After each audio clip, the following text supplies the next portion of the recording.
Bonjour, bonjour à tous et à tous.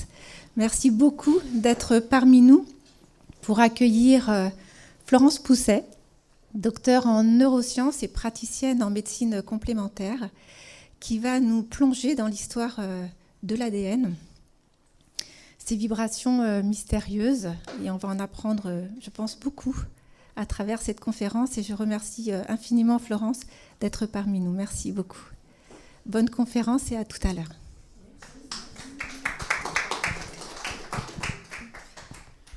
Bonjour à toutes et à tous. Merci à Florinette et à Thierry de nous recevoir, de nous permettre de nous retrouver et puis d'échanger, ce qui est super important dans tout ce que nous traversons aujourd'hui.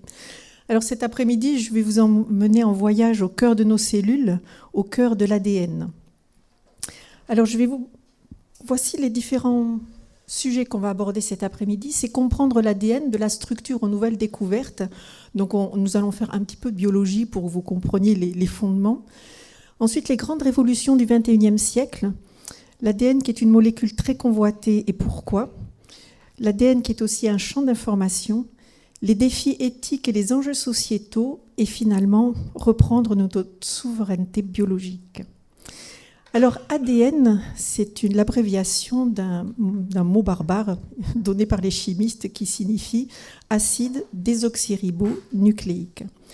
Alors c'est une molécule qui est loin d'être nouvelle, on en entend beaucoup parler, mais sachez qu'on la retrouve dans tous les domaines de notre vie. Les représentations de l'ADN, si vous avez déjà cherché sur Internet, c'est représenté comme une double hélice spiralée, c'est ce que vous voyez ici à l'écran. Donc on la retrouve dans l'architecture, il y a de très nombreux organismes de recherche, en particulier aux États-Unis, comme l'Institut Charles Jenks, le Centre national de biotechnologie ou l'Institut Weiss, dont le logo de ces instituts, ce sont des molécules d'ADN. On la retrouve également dans l'architecture. Vous avez ici les deux hélices du château de Chambord, qui sont une représentation symbolique de cette molécule. Et puis nous avons également dans la peinture, vous avez ici une représentation de William Blake, appelé le songe de Jacob, où vous voyez cet escalier en colimaçon, qui n'est qu'une représentation de cette molécule. Et puis nous avons cette molécule qui a été surnommée la Mona Lisa de la science, parce que c'est une molécule, c'est la seule molécule chimique qui est vraiment une icône dans science, et qui a traversé, vous voyez, les temps, et elle a été également reprise par un peintre qui est Dali. Il a représenté ce tableau qu'il a appelé Galacida, acide désoxyribonucléide, en honneur de sa femme Galacida. Et enfin, la dernière représentation que vous connaissez tous, mais il semble que la symbolique se soit perdue au fil des années, qui est la représentation du caducée de nos médecins, qui n'est qu'une représentation symbolique de cet ADN, sauf qu'il semble que cette représentation se soit perdue au fil des années et qu'elle ait disparu de l'enseignement. Et nous la retrouvons aussi encore en peinture, où dans les années 2008, il y a un peintre, Gouin, qui a commencé à parler de l'ADN et à revendiquer la lutte contre le fichage biologique à travers l'ADN. Donc vous voyez, c'est une molécule particulièrement importante et vous allez le découvrir tout au long de l'après-midi. Alors nous allons faire un petit peu de biologie pour comprendre ce que c'est que cette structure. Ça va être assez simple. Si vous ne comprenez pas, manifestez-vous, que je revienne dans les détails. Donc lorsqu'on plonge au cœur d'une cellule, c'est ce que vous avez ici à gauche, eh bien, elle est composée d'une membrane avec un noyau, et au cœur du noyau, vous avez les fameux chromosomes. Donc, il y a en fait un abus de langage parce que l'ADN ou les chromosomes, c'est à peu près la même chose, on va dire. Et lorsqu'on regarde au cœur de ce noyau, eh bien, nous avons 23 paires de chromosomes. Et ces chromosomes portent le programme de développement d'un être humain, en particulier de notre être matière, qui fait que nous prenons corps avec une tête, deux bras et deux jambes, mais aussi toutes nos caractéristiques, de la couleur de nos yeux, de nos cheveux, mais aussi de nos caractéristiques psycho-émotionnelles, vous allez le voir. Donc, toutes les cellules de notre corps ont un noyau avec de l'ADN et toutes les cellules ont 43 chromosomes, 23 paires. Les seuls qui n'ont qu'une seule représentation, que 23 chromosomes, ce sont l'ovule et le spermatozoïde. Et quand ils fusionnent, eh bien, les chromosomes vont s'associer pour former 23 paires de cet œuf fécondé.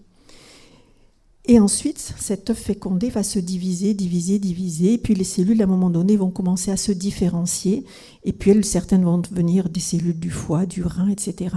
Ça veut dire qu'au fil de la division cellulaire, il y a certains programmes qui vont s'exprimer, d'autres non, puisque toutes les cellules portent le même programme.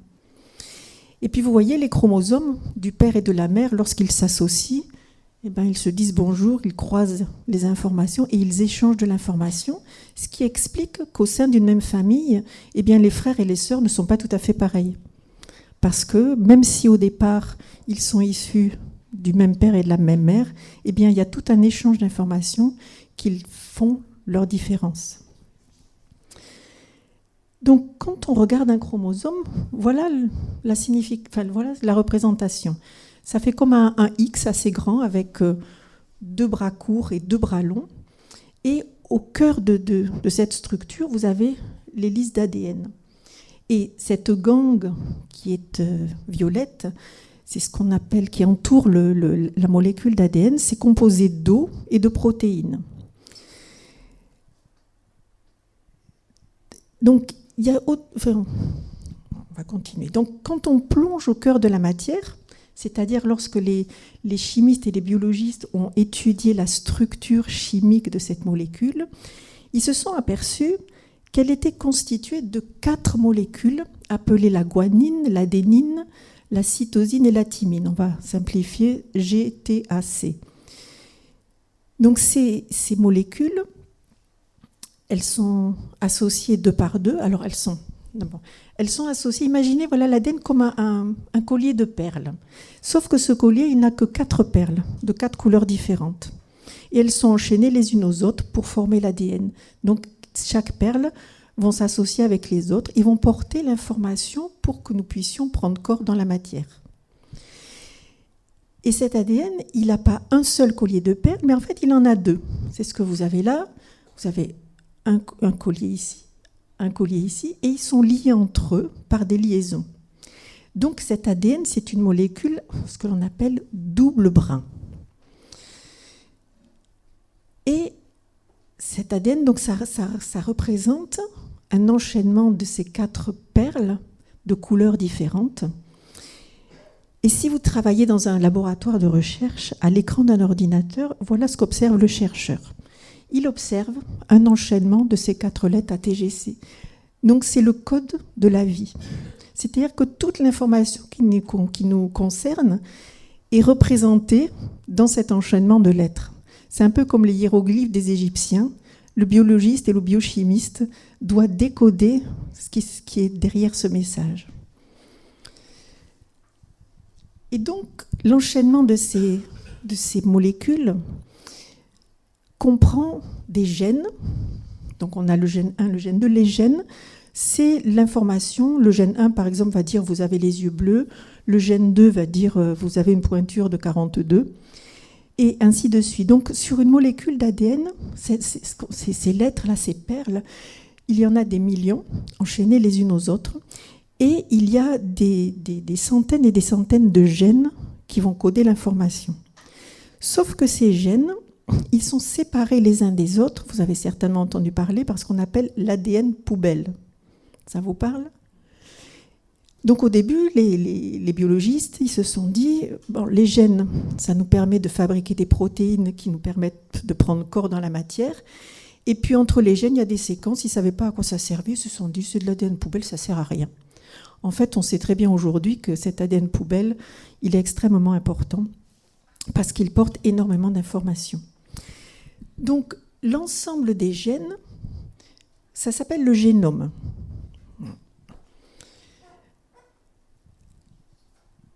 Donc, au fur et à mesure des découvertes, les chercheurs ont commencé à s'intéresser à ce qui se passait dans cet ADN poubelle, et en fait, ils se sont aperçus qu'ils retrouvaient des séquences d'ADN bactérien, d'ADN viraux. Et en fait, ils se sont aperçus qu'il y avait aussi des séquences qui permettaient de réguler l'expression de ces gènes. Et en fait, l'idée, c'est que cet ADN poubelle porte l'information du vivant qui nous a précédés.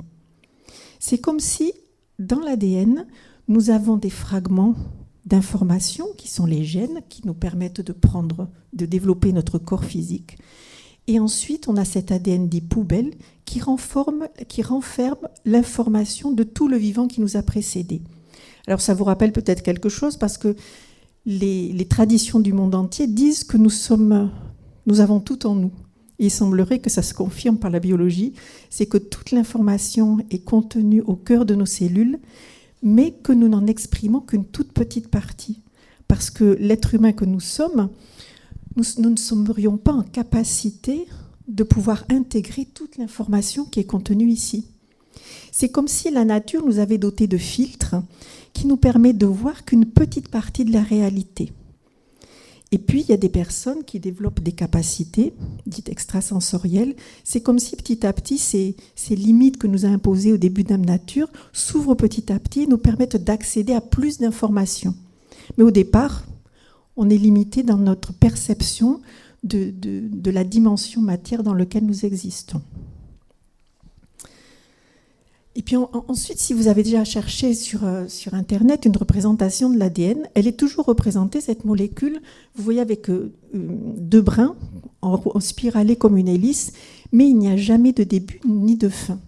C'est comme si c'était quelque part le code de l'immortalité. Et vous savez aussi que les traditions disent que nous sommes des êtres de lumière, mais immortels.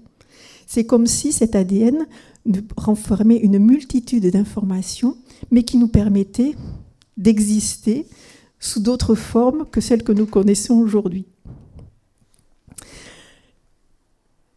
Donc, le chromosome porte l'ADN à l'intérieur et autour, on a cette gangue avec de l'eau et des protéines. Et puis, comme les scientifiques aiment bien mesurer les choses et pour mettre des unités de mesure, eh bien, ils ont cartographié sur chacun des chromosomes quels sont les gènes qui existaient. Donc, par exemple, ici, c'est sur le chromosome 11, ils ont mis en évidence, qu'est-ce que je peux vous dire ? Par exemple, sur ce chromosome, on a le gène qui code pour le diabète. Et donc, sur chaque chromosome, ils ont effectué une cartographie pour savoir quelle est l'information que chacun d'eux portait. Alors, au cours de l'histoire, il y a de très nombreux scientifiques qui ont étudié l'ADN. Ça date déjà, les premières études, de 1822, pour vous dire. Les premiers qui se sont intéressés à cette molécule, c'était des prêtres, en particulier Gregor Mendel, qui avait étudié la transmission de la couleur des petits pois dans le jardin du presbytère. Et il étudiait la transmission de la couleur jaune et verte dans les petits pois au fil des générations.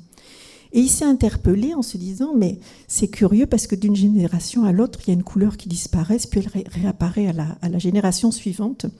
Et donc, il a édicté ce on a encore aujourd'hui, ce sont les lois de la génétique, qui sont les lois de Mendel. Bon, depuis, elles ont évolué. Mais ce qui était intéressant aussi, c'est qu'à l'époque, les chercheurs, les scientifiques étaient aussi des prêtres, des ecclésiastiques, et ils avaient cette connexion au divin, ce qu'ont perdu aujourd'hui les scientifiques actuels. C'est comme s'ils avaient accès à un autre type d'information qui s'est perdu aujourd'hui.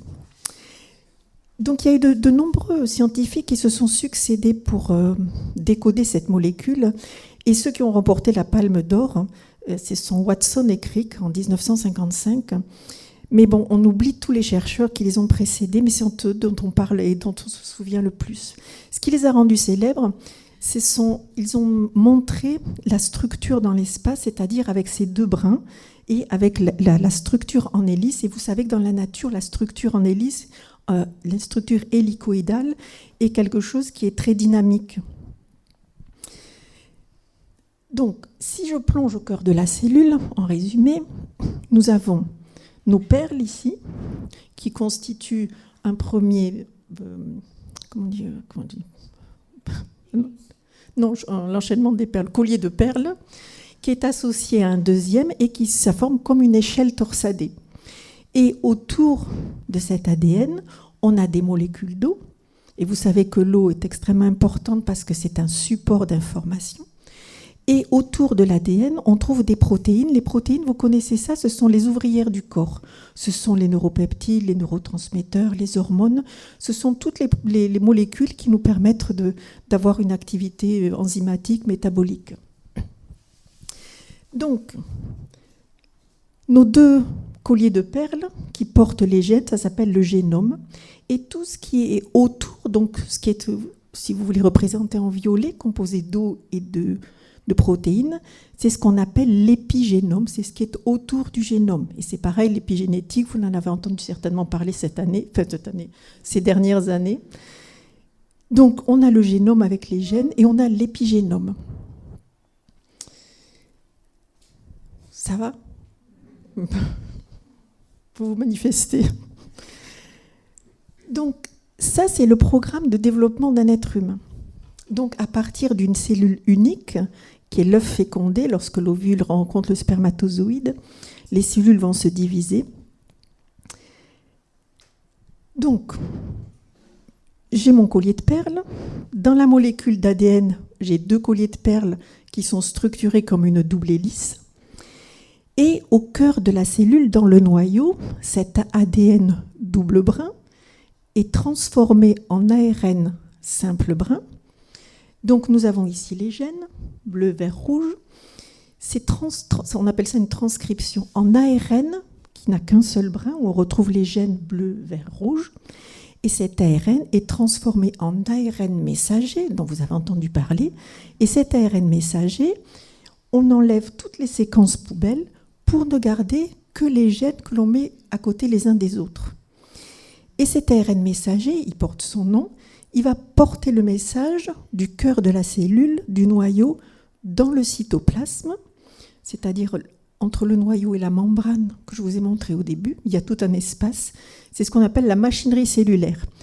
Donc cet ARN messager, il va migrer du noyau dans le cytoplasme, et là, il va permettre la fabrication des protéines.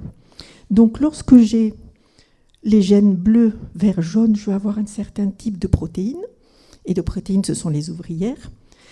Et puis, si au niveau de l'ARN messager, il sélectionne que le bleu et le vert, j'aurai un type de protéine. S'il sélectionne le vert et le rouge, j'aurai un autre type de protéine.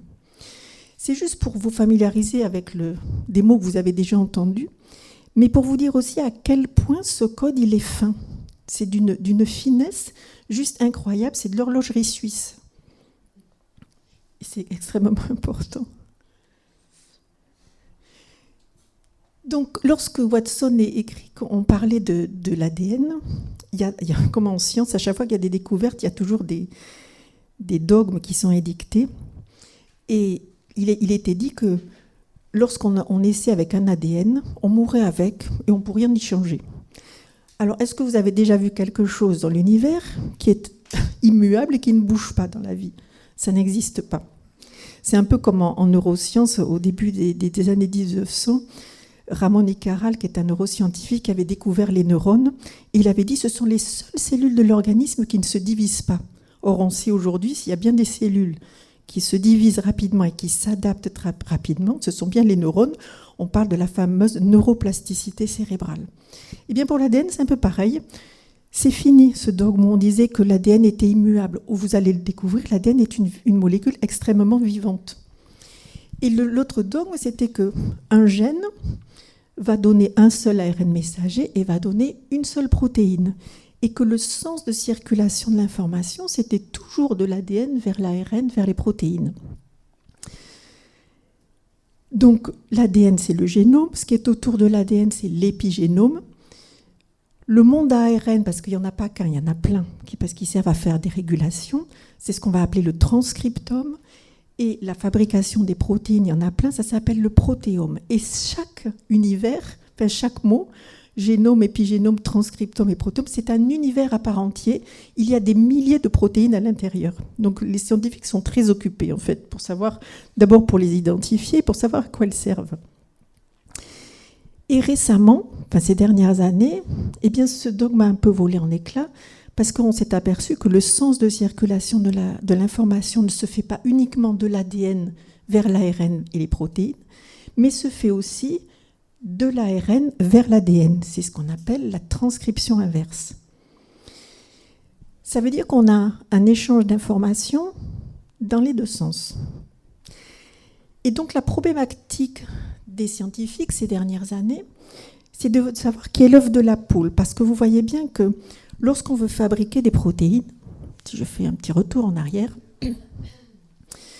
eh bien j'ai besoin d'ADN, j'ai besoin d'ARN, j'ai besoin de protéines. Parce qu'il y a des protéines qui sont nécessaires pour transformer l'ADN en ARN.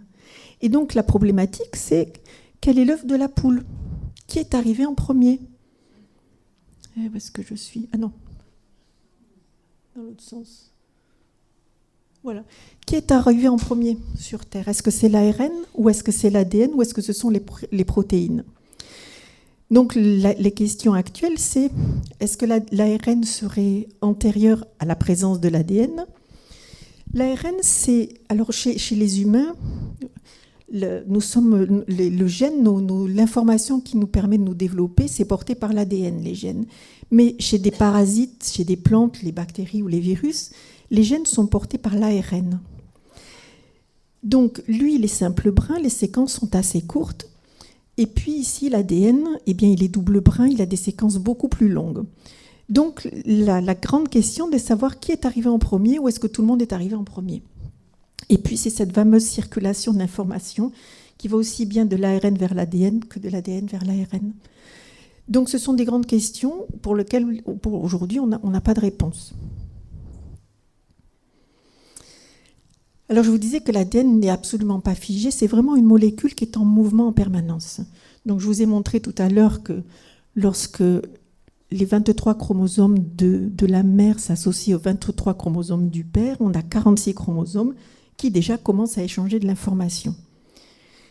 Mais il existe plein d'autres mécanismes. Alors, je ne vais pas rentrer dans le détail, mais on peut avoir des délétions, c'est-à-dire des fragments d'ADN qui sortent.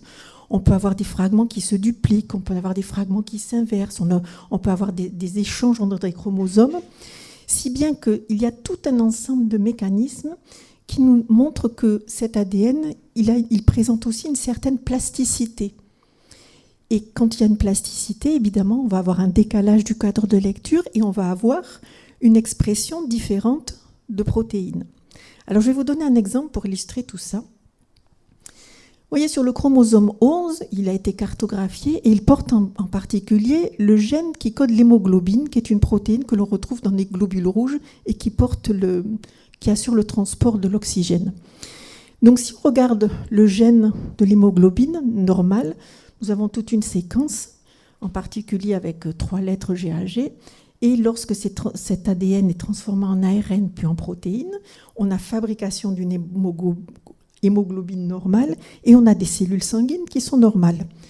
Suffit qu'il y ait juste le changement d'une seule lettre, on n'a plus GAG mais GTG, donc le A qui est transformé en T, la protéine qui est produite, elle n'est pas normale, hémoglobine mutée, et on arrive à des cellules sanguines qui ne fonctionnent pas correctement et qui donnent l'anémie falciforme.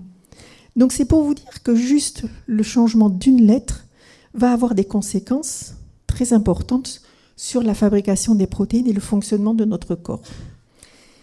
Et ensuite, cet ADN, vous l'avez compris, se transmet de génération en génération. Ça veut dire que dans notre ADN, nous portons l'héritage de tous ceux qui nous ont précédés, donc nos aïeux. Et si on remonte de plus en plus loin, on pourrait dire que nous avons hérité de l'information de tous ceux qui nous ont précédés. Donc nous portons toute l'information du vivant à l'intérieur de nous.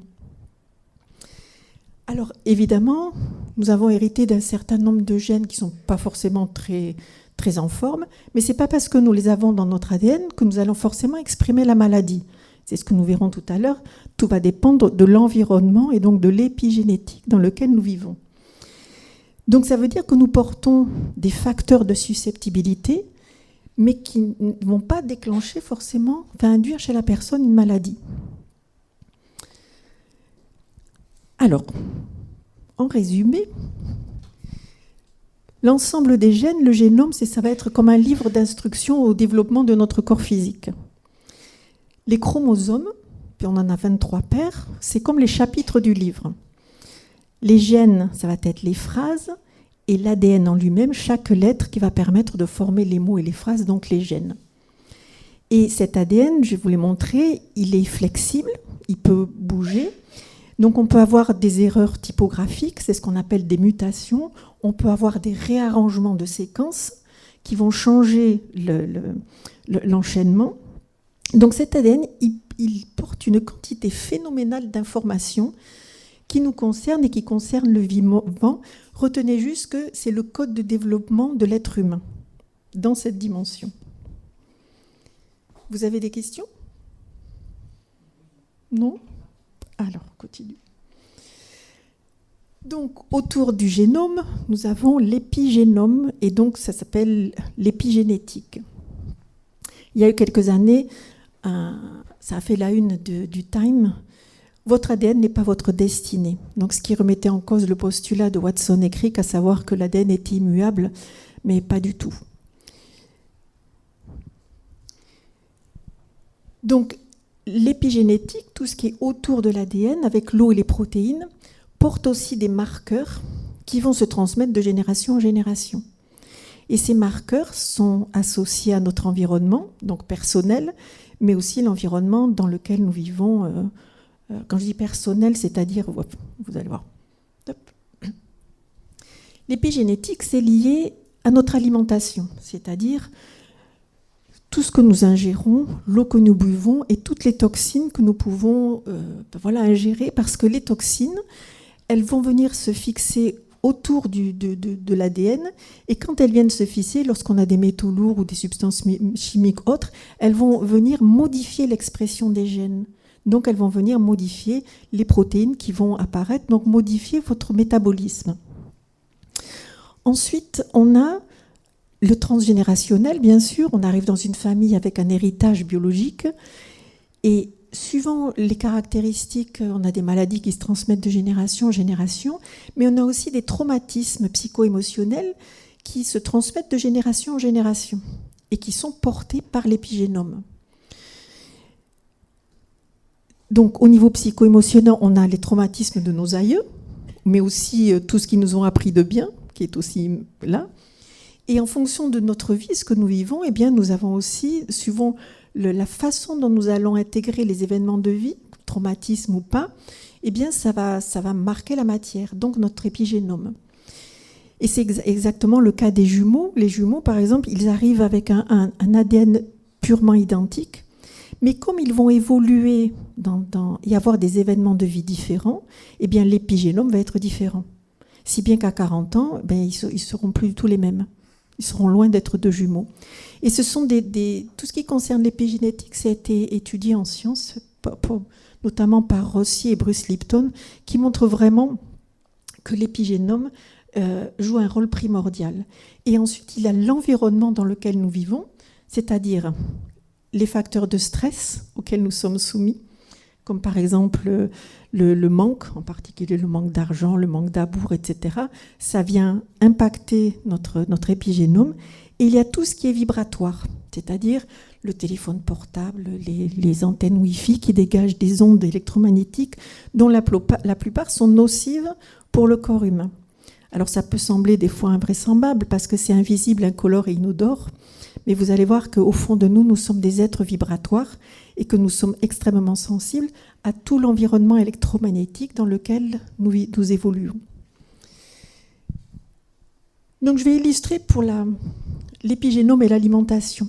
Je vais vous donner quelques exemples en sciences. Il y a certaines espèces de souris, ce qu'on appelle les agoutis, qui sont disposées au cancer, à l'obésité et au diabète. Et ces souris, donc elles ont une certaine structure génétique. Et ces souris, suivant l'alimentation qu'on va leur donner, eh bien on va être capable de les rendre à nouveau en pleine forme. Parce que l'alimentation va venir modifier l'expression des gènes. C'est juste pour vous interpeller sur le fait que, vous devez le savoir si vous êtes là, à quel point l'alimentation est extrêmement importante. Et surtout l'alimentation la plus naturelle possible, ou on va dire la plus pure possible. Mais on a aussi l'eau, qui est extrêmement importante.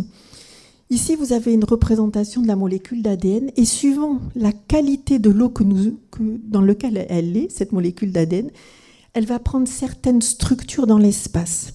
Donc, si elle est mise dans de l'eau, on va dire A, eh bien, elle a une structure presque parfaite. On le met dans de l'eau qui est moins pure et moins pure, elle va adopter une autre configuration dans l'espace.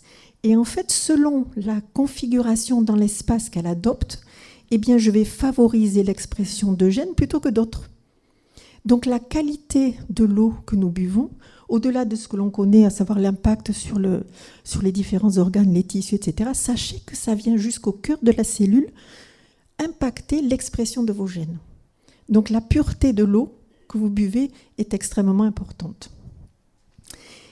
Et ensuite, il y a aussi d'autres études qui montrent que notre épigénome est sensible au comportement. Donc, ils prennent des souris, des souriceaux, lorsqu'ils les laissent en contact avec la mère, donc il y a vraiment un environnement psycho-émotionnel favorable, eh bien, il y a l'expression de certains gènes.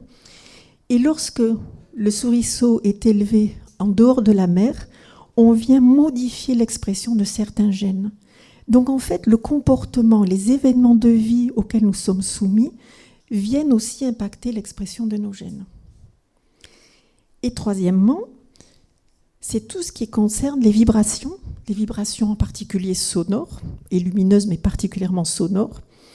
Elles viennent modifier la structure de cette molécule dans l'espace. Donc c'est extrêmement important de faire attention à tous ces paramètres parce qu'ils participent pleinement à notre pleine santé. La révolution du XXIe siècle, elle a démarré un petit peu avant, déjà dans les années 1950, c'est l'apparition de ce que l'on appelle la génétique ondulatoire. Ça, c'est la résultante de travaux russes, d'équipes russes. Alors, ça a commencé déjà avec Montagnier. Donc, ils ont pris un tube à essai dans lequel ils ont mis de l'eau et ils ont mis des molécules d'ADN. Ensuite, ils les ont retirées et ils ont mis les perles ATGC, juste les unités comme ça. Et ensuite, ils ont fait un programme que vous connaissez qui est la PCR. Ça veut dire réaction de polymérisation en chaîne. C'est-à-dire qu'ils ont amplifié et ils ont permis de refaire la molécule d'ADN initiale. Qu'est-ce que ça veut dire ? Ça veut dire que l'eau a gardé en mémoire une vibration qui a permis de recréer la molécule d'ADN initiale.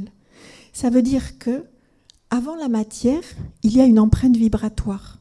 Et c'est valable aussi pour notre être. Nous avons un corps matière, mais nous avons aussi un corps vibratoire et énergétique.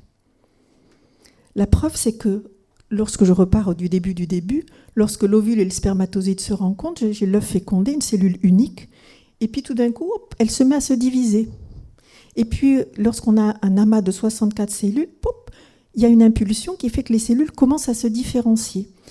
Et elles prennent, pour ce qui nous concerne, la forme d'un être humain avec une tête, deux bras et deux jambes. Ça veut dire que les cellules suivent comme une trame invisible qui va leur permettre de prendre forme dans la matière. Ce qui voudrait dire que nous avons un corps énergétique et vibratoire qui préexiste à l'être humain matière que nous sommes.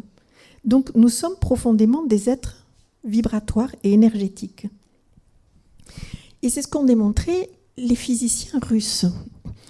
Nous avons donc l'homme biologique matière avec un ADN constitué de molécules, comme je vous l'ai montré tout à l'heure, mais ils ont surtout montré l'existence d'un ADN vibratoire et lumineux.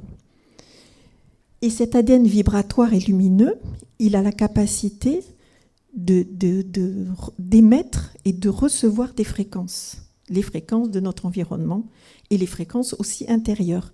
Parce que nous sommes des êtres vibratoires dans le sens où, je vous l'ai montré au cœur des cellules, mais vos émotions, vous ne les voyez pas, vous les ressentez, mais ce sont des vibrations. Vous voyez bien que lorsque vous êtes triste, vous n'avez pas d'énergie, vous n'arrivez pas à vous mettre en route, parce que ce sont des vibrations qui sont lentes et assez lourdes.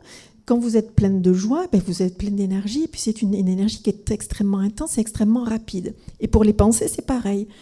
Donc si vous réfléchissez bien, nos émotions, nos pensées, ce sont des vibrations, des fréquences, et elles viennent vraiment impacter, en tout cas nous gérer, on va dire.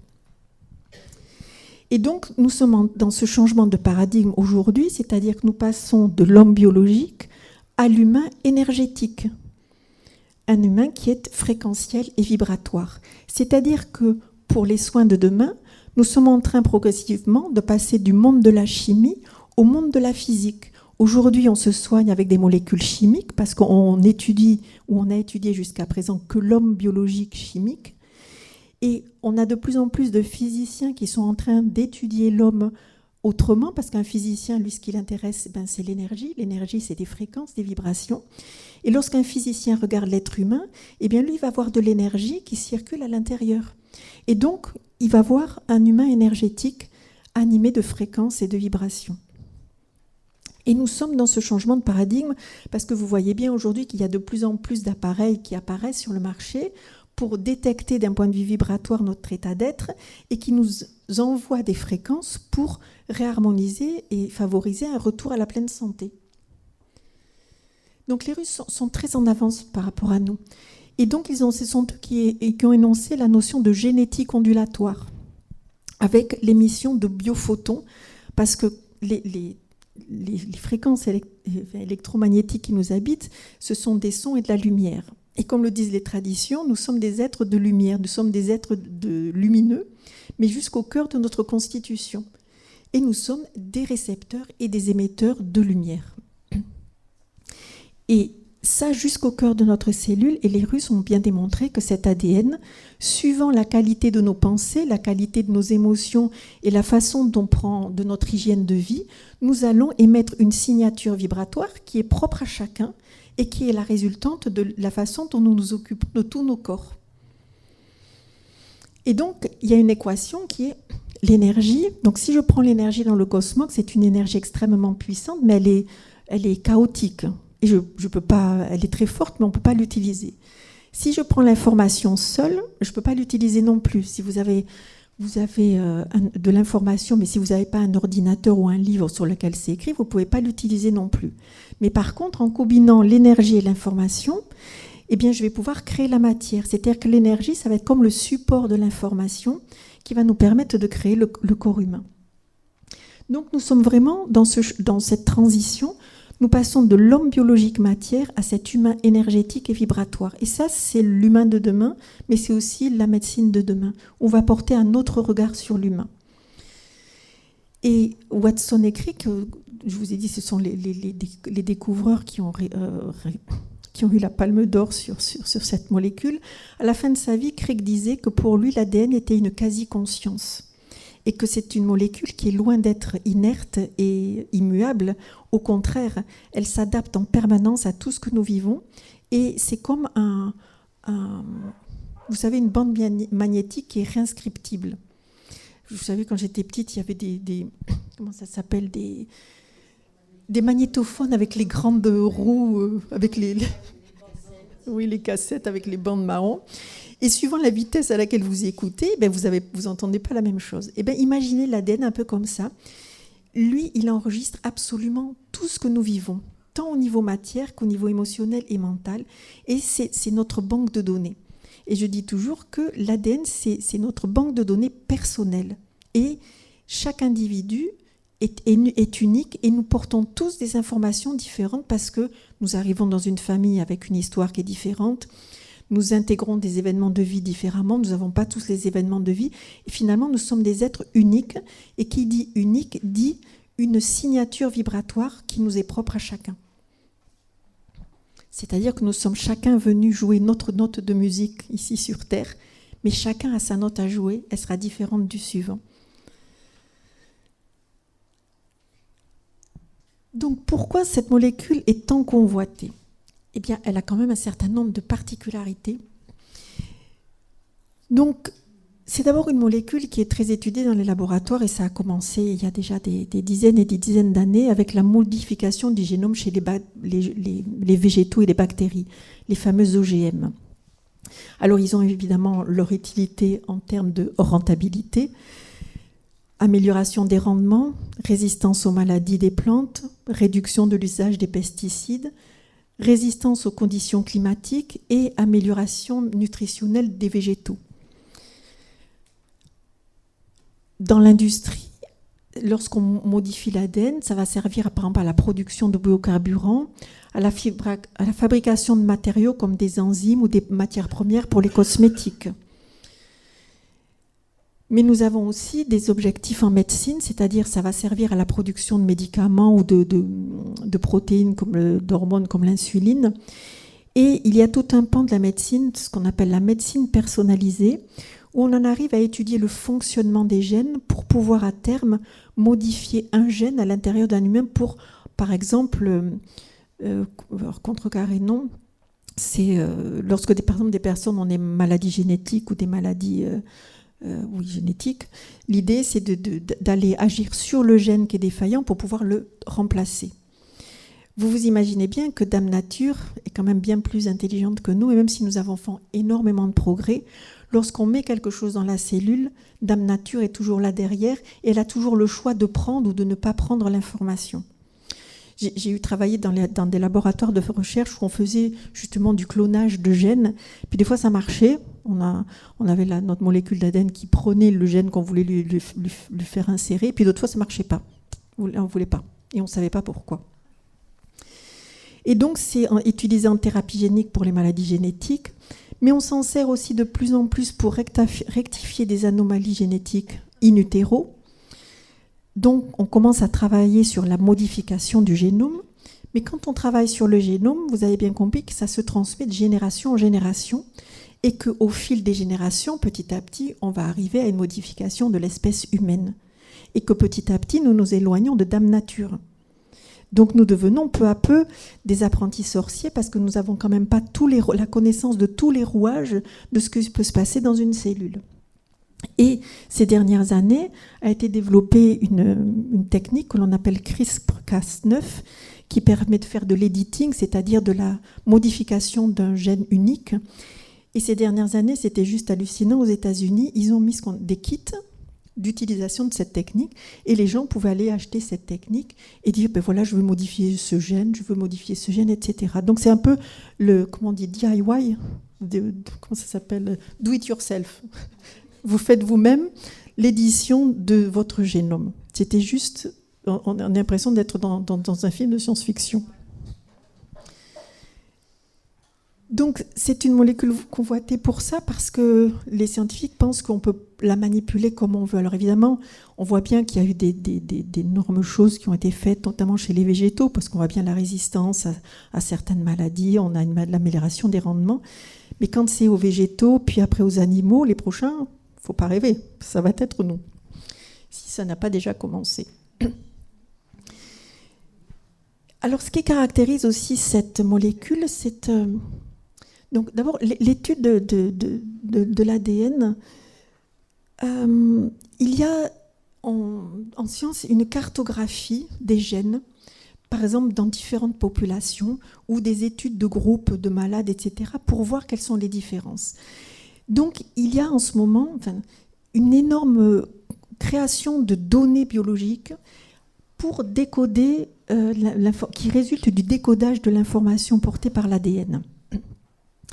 Et donc, dans les années à venir, la recherche en génomique va créer, alors moi je ne suis pas très calée en informatique, mais des hexaoctets de données au cours des prochaines décennies. Donc, ce qui sont des quantités phénoménales d'informations qu'il va falloir stocker.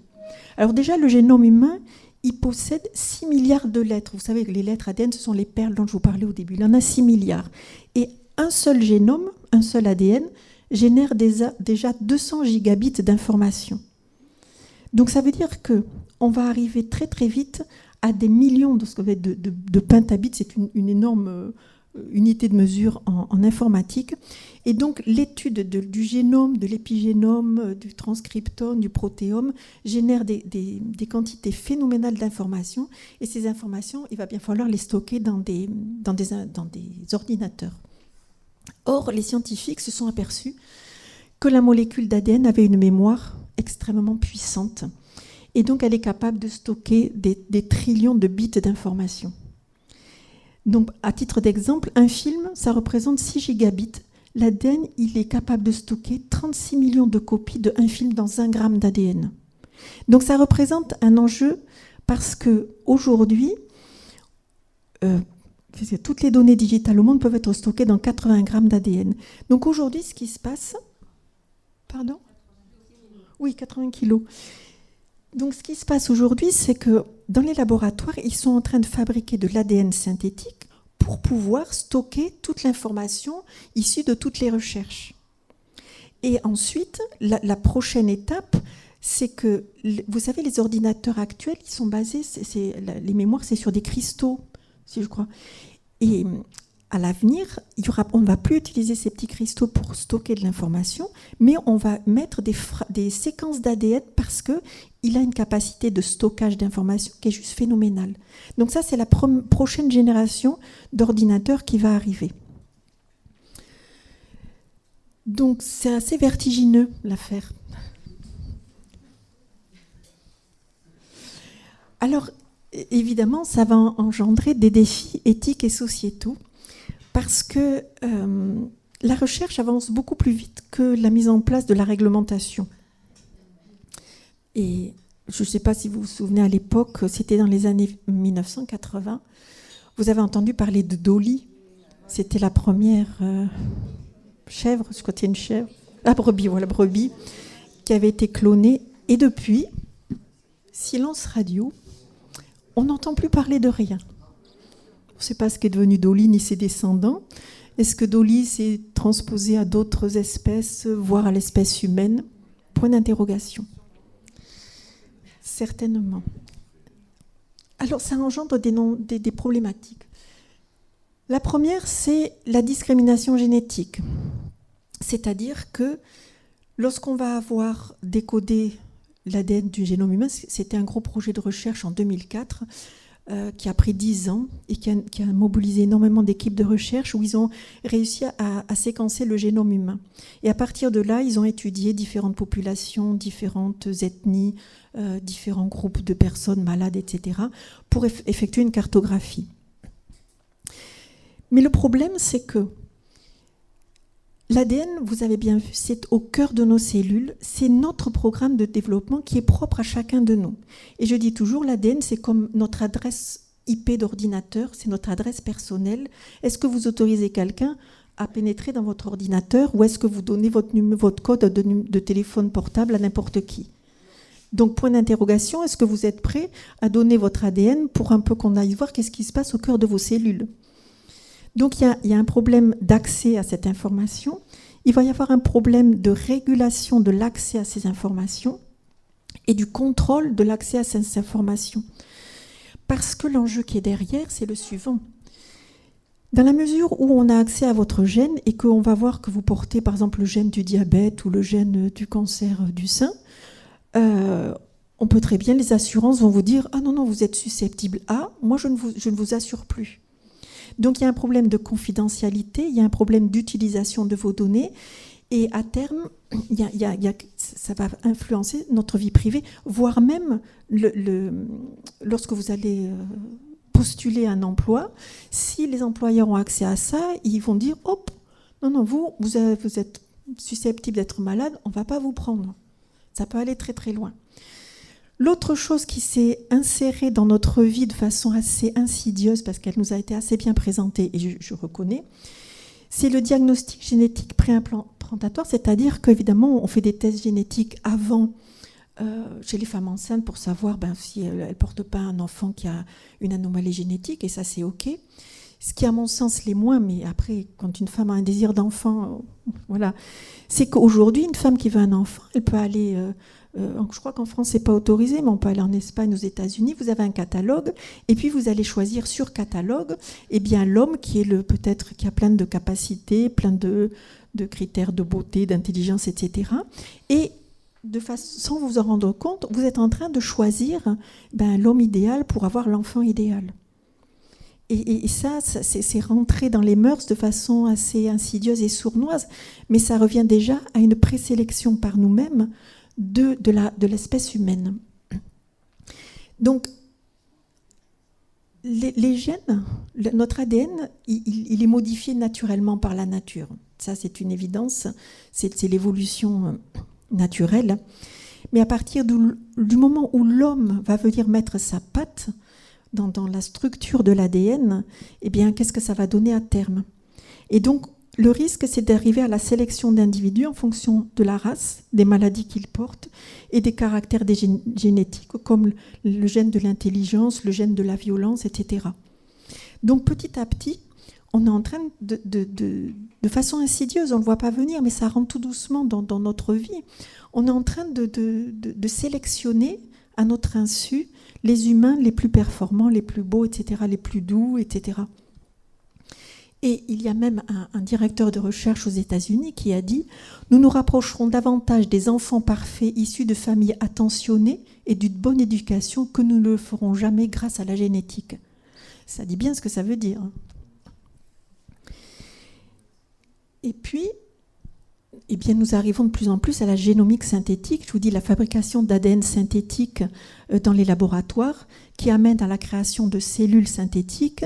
Sachez qu'aujourd'hui, par exemple, je ne sais pas si vous êtes au courant, mais là, aujourd'hui, nous avons dans les magasins où nous faisons nos courses de la viande synthétique. Ce n'est plus de la viande qui est d'une bête élevée sur pied, c'est des cellules qui ont été fabriquées en laboratoire. Donc, la génomique synthétique est en train de rentrer même dans notre alimentation. Et donc, petit à petit, là aussi, on s'achemine vers la création d'une vie artificielle. C'est pour ça que, je vous l'ai montré tout à l'heure, déjà en 2008, ça date, eh bien, il y avait ça c'était aux États-Unis, où il y a des comités qui se sont créés pour commencer à lutter contre le fichage biologique. Mais en fait, ça nous a complètement dépassé parce que la réglementation ne suit absolument pas les découvertes de la science. Vous voyez, il y a des projets pour des groupes de réflexion qui regroupent des scientifiques, des éducateurs, qui s'interrogent sur l'impact de la génétique dans la vie d'une personne, et est-ce que la génétique est personnelle ou pas, est-ce que c'est ouvert à tout le monde, et toutes ces notions-là, eh bien, elles ne sont pas encore réglementées. Mais par contre, c'est à nous d'avoir un peu de discernement sur savoir ce qui est en train de se préparer, et si j'accepte ce qui m'est proposé ou pas. Et donc, il y a quand même des groupes qui se forment. On a l'étude des enjeux éthiques des modifications ciblées du génome entre espoir et vigilance. Et puis, ce qui arrive, ça c'est assez récent, un chercheur chinois revendique la naissance de bébés dont l'ADN a été modifié. Donc, vous voyez, ça commence à arriver au niveau de l'espèce humaine. Et donc, l'enjeu actuel, et c'est pour ça que nous sommes vraiment à un tournant de l'humanité, c'est est-ce qu'on reste avec Dame Nature, ou est-ce qu'on se laisse porter par l'évolution technologique qui, à terme, va nous amener à une sélection de l'humain pour arriver à un humain qui va être soit transformé esclave, soit un humain qui va être esclave, mais l'humain super performant, parce qu'il aurait été sélectionné et auquel on aura donné des informations pour qu'il soit hyper efficace. Donc c'est un véritable challenge. Donc c'est l'usage humain des êtres humains. Sommes-nous esclaves de nos progrès techniques ? Il existe une qualité importante que le savoir-faire, c'est le sens que nous donnons à nos actions par lequel nous ne décidons pas seulement comment réaliser nos objectifs, mais ce que nos objectifs doivent être. Donc c'est pour ça que l'époque actuelle, on est vraiment à un tournant de savoir est-ce qu'on laisse la technologie prendre le pas sur l'espèce humaine ou est-ce que nous revendiquons notre humanité ? Parce que ce qui nous différencie quand même du vivant et de toutes les espèces humaines, c'est quand même ce qui caractérise un humain, ce sont nos émotions. Et c'est ce qui fait que nous sommes humains et que nous sommes des êtres sociaux et qu'on a besoin de se rencontrer, de partager. Alors aujourd'hui, les robots qui se développent de plus en plus n'ont pas encore des émotions, mais comme les émotions et les pensées, ce sont des fréquences vibratoires, quid à l'avenir, je ne sais pas. Donc, ça nous invite à quoi ? Eh bien, à reprendre notre souveraineté biologique. Parce que comme le disent les traditions du monde entier, nous sommes des êtres de lumière, nous sommes des êtres créateurs et nous avons tout en nous. Et en fait, nous avons oublié ces notions-là au fil des ans et des années. Nous avons tout à l'intérieur de nous. Je vous l'ai démontré, notre ADN porte toute l'information du vivant. Et je dis toujours, notre corps, c'est une Ferrari que nous conduisons comme une de chevaux, parce que nous n'avons pas appris à nous en servir. Parce que l'être humain, et c'est ce qu'on peut voir de plus en plus aujourd'hui, il y a de plus en plus d'enfants qui ont des capacités extrasensorielles. On a, de notre époque, d'une jeune génération, il y a des gens qui ont de la clairvoyance, de la clairaudience, du clair-ressenti. C'est-à-dire que l'être humain, matière biologique, nous avons nos organes des sens, le goût, l'odorat, le toucher, l'ouïe et la vue. Donc ça correspond au filtre dont je vous parlais tout à l'heure, que Dame Nature nous a mis pour percevoir cette dimension matière dans laquelle nous existons. Et au fur et à mesure que nous ouvrons notre conscience à l'existence de dimensions plus grandes, vibratoires, invisibles, eh bien nous sommes aussi des êtres de lumière, donc nous avons aussi des corps énergétiques et vibratoires, et ces corps-là, ils ont aussi leur organe d'essence. Dans ces cas-là, ce sera les capacités, la clairaudience, la clairvoyance, le clair-ressenti et d'autres. Donc, reprendre notre souveraineté biologique. Eh bien, comme je vous le partageais tout à l'heure, nous avons la capacité à prendre soin de nos gènes, de notre ARN et de notre épigénome, en prenant soin de notre alimentation, de l'eau que nous buvons, de l'air que nous respirons, de l'exercice physique, parce que nous sommes de l'énergie à l'état pur. Je dis toujours que notre corps physique, c'est de l'énergie ou de la lumière cristallisée. Donc nous sommes des êtres lumineux, énergétiques, et l'énergie, en grec, ça veut dire énergia, ça veut dire mouvement. Donc l'énergie, il faut la maintenir en mouvement tout le temps. C'est pour ça que dans les traditions orientales, ils pratiquent le yoga, le tai chi chuan, le qigong, parce que ça fait longtemps qu'ils ont compris que pour nous maintenir en pleine santé, il faut faire bouger cette énergie. D'où l'exercice physique et puis le mode de vie, c'est-à-dire se nourrir d'informations positives, c'est avoir cultivé la pensée positive, cultiver les émotions positives et faire un chemin intérieur pour ne pas se laisser happer par l'extérieur. Donc ce qui nous est demandé aujourd'hui, c'est vraiment de revenir à l'intérieur de nous, c'est le chemin du retour à soi et de l'alignement de façon à retrouver notre pouvoir personnel. Parce que nous avons tout en nous et nous sommes vraiment d'une puissance extraordinaire, mais on ne nous l'a jamais appris. Et c'est ce que nous sommes petit à petit en train de redécouvrir. Mais il y a aussi prendre soin de son ADN, c'est ce que disait Garaïev, qui est un Russe. Le génome a la capacité d'une quasi-conscience, si bien que l'ADN a la capacité de reconnaître les mots. Vous connaissez la puissance du verbe, comme le décrivent les traditions. Le verbe, c'est de l'énergie. Donc quand je parle de moi, mes cellules m'entendent. Donc si je passe mon temps à me dénigrer, en me disant « Oh, t'es nul, t'as rien fait, tu sais pas faire, etc. » Elles entendent ça et elles vont prendre cette information qui va venir s'inscrire dans ma bande enregistreuse qui est mon ADN, et je vais développer le comportement qui va avec. Donc, si vous voulez travailler sur votre ADN, changer l'information, ça va être déjà de parler de vous en mots positifs. Et faire attention à ce que vous pensez, donc et à ce que vous ressentez. Parce que vos cellules vous entendent. Vos cellules, elles ne sont pas inertes. Elles enregistrent absolument tout.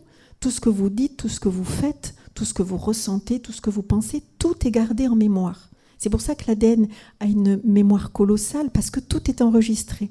Là, je suis en train de vous parler, mais mon corps enregistre absolument tout.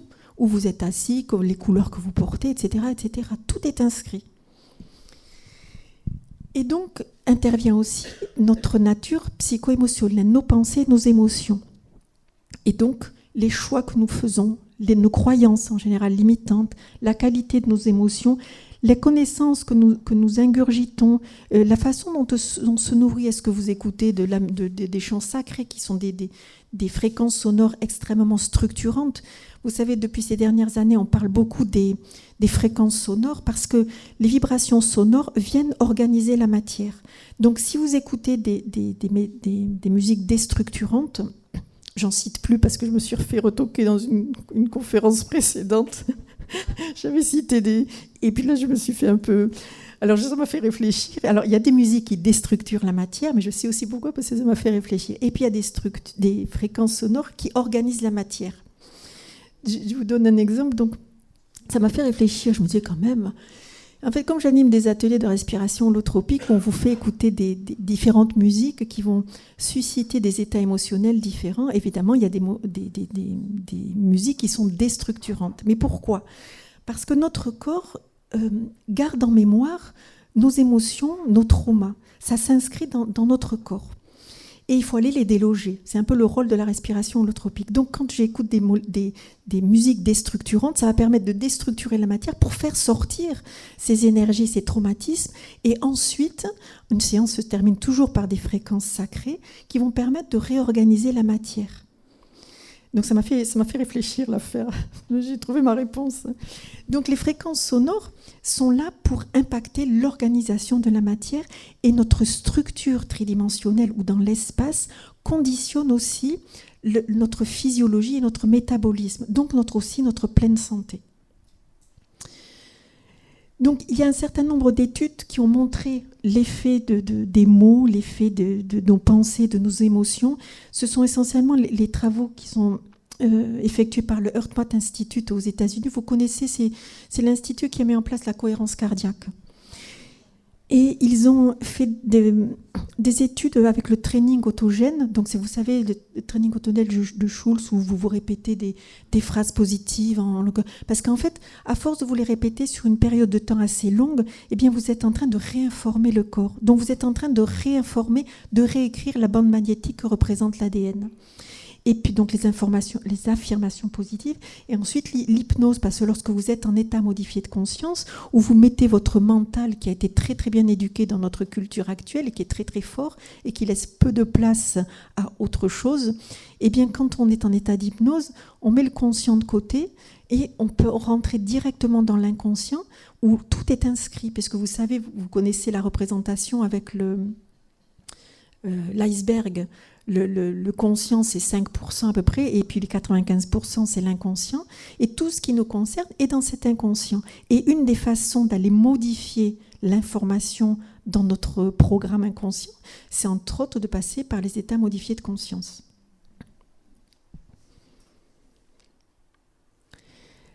Donc l'idée, c'est de retrouver notre souveraineté biologique, mais je dirais notre souveraineté tout court et notre pouvoir personnel, en s'occupant de nous, parce que nous avons la capacité à nous reprogrammer jusqu'au cœur de notre cellule, mais c'est de notre respiration, oui, mais surtout d'une responsabilité personnelle. Et donc de reprendre notre pouvoir personnel et cesser de nous remettre entre les mains de quelqu'un d'autre et de se reprendre en main, réellement. Voilà, je vous remercie de votre écoute.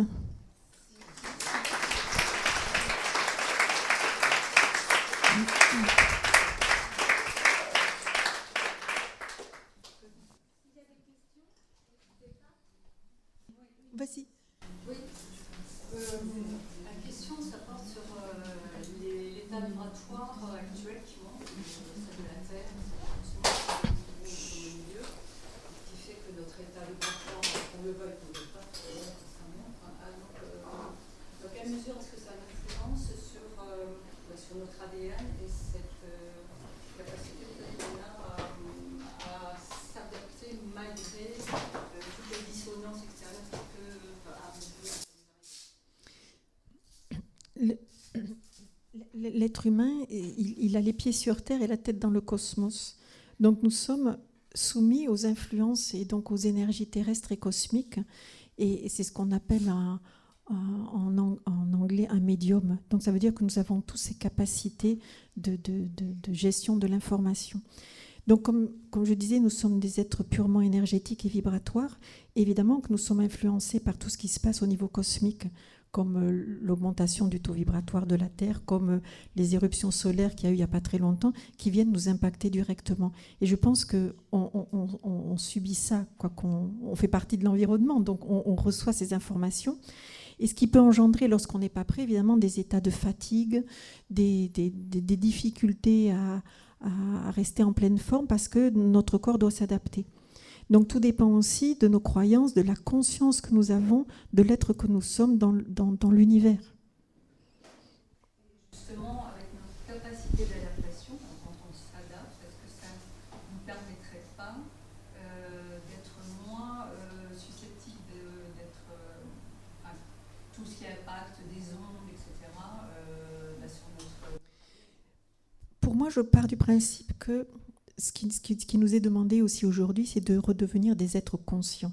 Conscients de ce qui se joue, mais conscients aussi de ce qui se joue d'un point de vue énergétique et vibratoire. C'est-à-dire, je prends conscience de mon corps physique, mais il m'est demandé bien plus aujourd'hui, c'est de prendre conscience de mon corps énergétique et vibratoire. C'est-à-dire de ressentir les énergies extérieures pour pouvoir m'y adapter tout de suite. Je vais te donner un exemple concret. Il y a quelques années, j'ai été voir un magnétiseur à Bayonne, Jean-Marie Le Gall. C'est un magnétiseur qui a une façon de travailler un peu particulière. Et j'étais allée avec la caméra GDV BioWell pour faire un bilan énergétique donc de Jean-Marie et puis des personnes qu'il soignait. Et donc j'ai eu la chance de rentrer dans son bureau et d'être là pour assister, ce qu'il ne fait jamais. Alors ça, Jean-Marie, il travaille dans son coin. Donc il m'avait installée dans sa pièce et quand il a commencé à travailler sur la personne, donc il a une façon de travailler particulière parce qu'il est incorporé par son grand-père qui était un ancien chirurgien. Et donc, à un moment donné, quand il commence à rentrer dans le personnage, le taux vibratoire de la pièce a augmenté très fortement. Et j'ai commencé à avoir des maux de tête de dingue et je me suis dit, waouh, je ne vais jamais pouvoir rester pour faire les mesures, etc. Et au moment où je me suis dit, qu'est-ce que je vais faire, je me dis, il faut que tu t'adaptes. Et rien que le fait de prendre conscience de ça, j'ai passé un step, je ne sais pas ce qui s'est passé, et j'ai pu rester parce que j'ai changé d'état. Mais parce que tout d'un coup, j'ai pris conscience de ce qui se passait et que c'était OK pour moi de m'adapter et de rester là. Voilà. Donc, c'est ce qui nous est demandé, c'est d'avoir de plus en plus déguisé notre conscience à ce que nous vivons intérieurement, mais aussi à ce qui se passe extérieurement. De transmuter ce qui se passe. Oui, tout à fait. Mais c'est subtil parce que c'est énergétique et donc qui dit énergie dit invisible. Moi j'aurais une question par rapport. Vous êtes dans le domaine scientifique. Moi, ce que j'aimerais savoir, c'est vos collègues, les personnes que vous connaissez justement dans ces recherches. Est-ce que cette bascule, ou bien c'est à un moment donné, il y aura cette bascule justement de la conscience dans ce monde du monde scientifique, des personnes que vous rencontrez, dans les jeunes générations par exemple. Est-ce que vous sentez poindre une autre façon de concevoir la science et les recherches ? C'est une bonne question, je reconnais. En fait, vous avez bien compris aujourd'hui que les scientifiques, on leur donne des sujets de recherche, mais qui ne servent pas forcément l'humanité, il faut le savoir quand même. Sauf que tant que le scientifique ne commence pas à prendre du recul et à se poser des questions et à devenir conscient de à quoi il est utilisé, savoir s'il œuvre ou pas pour le bien de l'humanité, eh bien il reste aveugle et il reste comme un mouton noir en fait. Moi, pour ma part, j'ai fait le choix de ma passion parce que j'ai travaillé dans l'industrie pharmaceutique, j'ai travaillé pour l'industrie agroalimentaire et au bout d'un moment, ça ne correspondait plus à mes valeurs. Et donc, j'ai fait le choix de ma passion. Et avec tout ce que ça implique, parce que vous changez de salaire, vous changez d'environnement. Moi, à l'époque, ça fait 25 ans, même plus que ça. Mes collègues n'ont jamais compris qui j'étais devenue. Et quand ils me voient encore aujourd'hui, ils disent que je suis un mouton noir, que j'ai dégoupillé, enfin, tout ce que vous voulez, parce qu'ils ne comprennent pas. Sauf qu'aujourd'hui, on est quand même à un moment clé où pour moi, la science et la spiritualité sont en train de se rejoindre. Et pour moi, c'est la même chose. Je dis toujours, aujourd'hui, la science est en train alors, attendez, je l'ai dans le désordre. C'est qu'on est en train de spiritualiser la science et de rendre plus rationnelle la spiritualité. Parce que dans la spiritualité aussi, il y a de tout et de rien.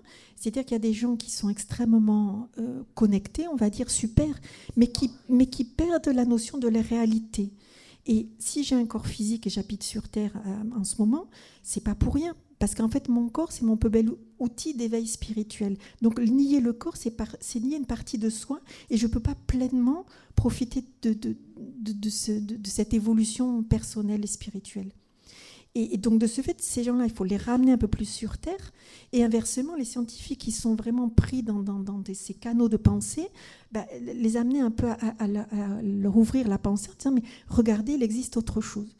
Le livre que j'ai écrit, qui s'appelle « Votre corps énergétique vous parle », c'est exactement ce que j'ai voulu faire. C'est en m'appuyant sur des travaux scientifiques, parce que heureusement, dans le monde, il y a des études des équipes de recherche qui font des études sur l'homme énergétique, donc de façon très rationnelle et scientifique, avec des protocoles, des outils de mesure, etc. Et pour montrer aux scientifiques qu'il existe autre chose que ce qui nous est proposé aujourd'hui. Mais c'est pour ça que j'ai été rechercher les études pour parler le même langage qu'eux et leur dire, mais sauf que toutes ces études, elles ne sont pas financées par les institutions. En général, ce sont des organismes privés de recherche. Et en plus de ça, elles ne sont pas connues et tout est fait pour pas qu'elles soient connues et reconnues. Parce que si les scientifiques voulaient s'éveiller, ça ne va pas aller, malheureusement. Mais effectivement, c'est une question. Alors, pour répondre, là où je vois le changement, alors les scientifiques, j'en côtoie, mais pas trop, mais je côtoie pas mal de médecins, surtout des médecins généralistes. Et il y a de plus en plus de gens du corps médical qui sont en train de s'ouvrir à ce monde-là. Alors ceux qui sont encore en poste, ils le gardent pour eux, parce qu'ils ont quand même une épée de Damoclès au-dessus de la tête. Et il y a quand même toute une génération de jeunes médecins qui sont ouverts à ça, et qui sont très friands d'informations et qui ont envie de découvrir la façon de soigner autrement. Donc ça, c'est super. Donc ça s'ouvre, ça change, mais on est dans la transition et ça frotte de tous les côtés.